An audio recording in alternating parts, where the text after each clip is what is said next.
It is important that you keep your Windows 10 computer up to date. This means checking for Windows updates.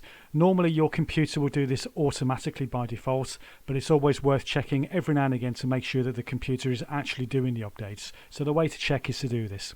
Take your pointer down to the search box and click into it. Type in update. Click on check for updates.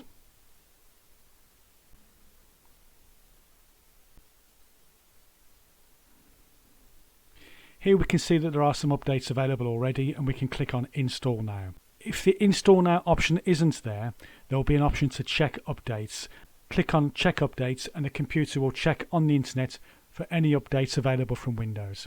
It's important to keep your computer up to date because Microsoft will send updates to your computer related to programs, software, and any security issues with your computer will have the latest updates sent from Microsoft.